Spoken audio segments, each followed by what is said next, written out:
আজকে ষষ্ঠী, তাই আমের চাটনি করব বলে একটু কাঁচা আম কেটে নিলাম এইভাবে। দেখি এবারে চাটনিটা করার সময় তোমাদের দেখাবো। এদিকে আমগুলোকে একটু নুন হলুদ দিয়ে সেদ্ধ বসিয়ে দিলাম, আর এদিকে একটা প্যানে একটু জিরে, মৌরি আর তেজপাতা আর শুকনো লঙ্কা তেলে নিচ্ছি। এবার এটা গুঁড়ো করে চাটনির ওপর ছড়ানোর জন্য।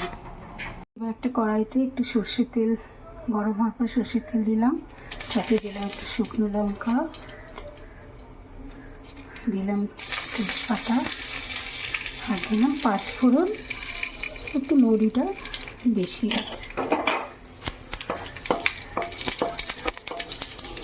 একটু নাড়াচাড়া করে একটু লালচে হলো। এবার এর ভেতরে দিয়ে দেবো ওই সেদ্ধ করা আমগুলো।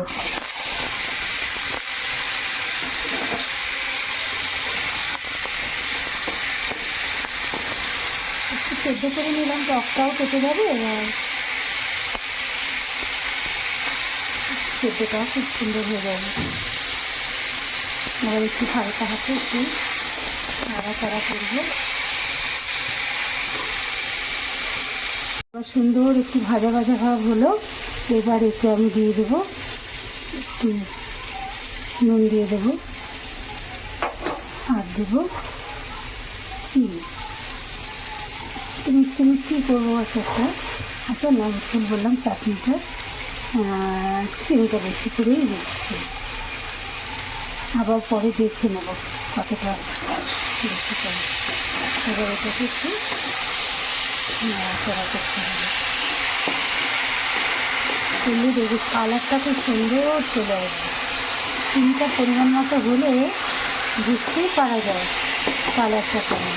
এখন আর হলুদ দেবো না, হলুদ দিয়ে আমি একটু আমটাকে সেদ্ধ করেই নিয়েছিলাম, তাই আমি এখন আর হলুদটা দেবো না।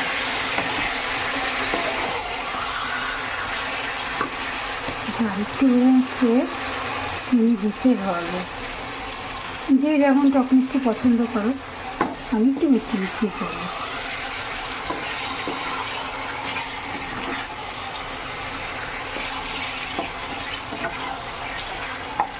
একটু নাড়াচাড়া করলে কি হয়, কালারটা ভালো হয়। চিনিটা গলে একটু যখন জাল আসে কালারটা খুব সুন্দর হয়। এবার আমি দিয়ে দেবো এর ভিতরে কিছুটা আমসত্ত্ব। আমার বাড়িতে তৈরি করা আমসত্ত্ব ছিল, ওটা একটু ভিজিয়ে রেখেছিলাম, ওটা দিয়ে দিলাম এর ভিতরে।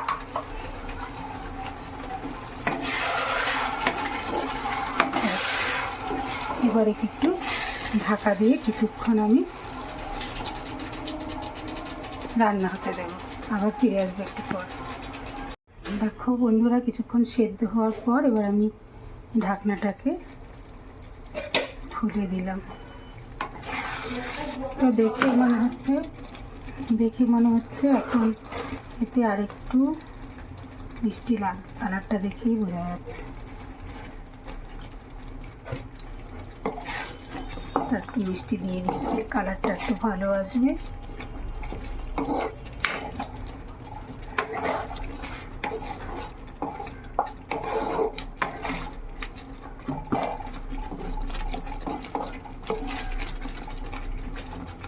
তাই হয়েই এসছে। এবারে একটু ঠান্ডা হয়ে আসলে তো আমি ওপর থেকে ওই গুঁড়ো করা মশলাটা ছিটিয়ে দেবো। তো এবারে ওকে একটু ঠান্ডা হতে দিই, হালকা ঠান্ডা হলে আমি মশলাটা ছিটিয়ে দেবো, নাহলে একটু গন্ধটা বেরিয়ে আছে। ঠিক আছে, আবার আসছি কিছুক্ষণ পর।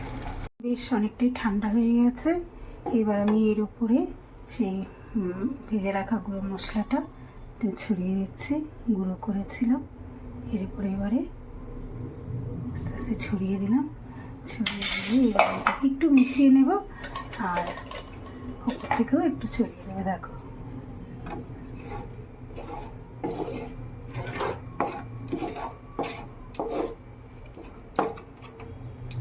এবার আমি করে দিচ্ছি।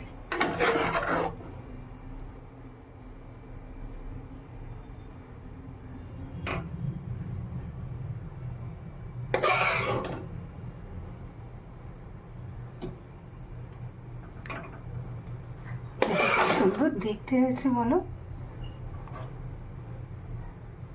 তোমরা কে কীভাবে আমের চাটনিটা করো আমাকে দেখাবে, বলবে।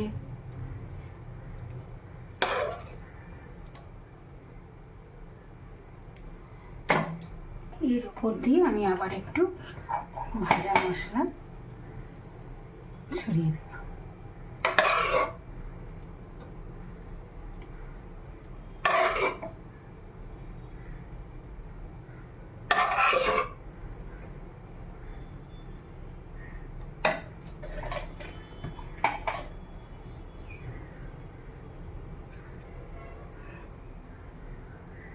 রাখছি বন্ধুরা।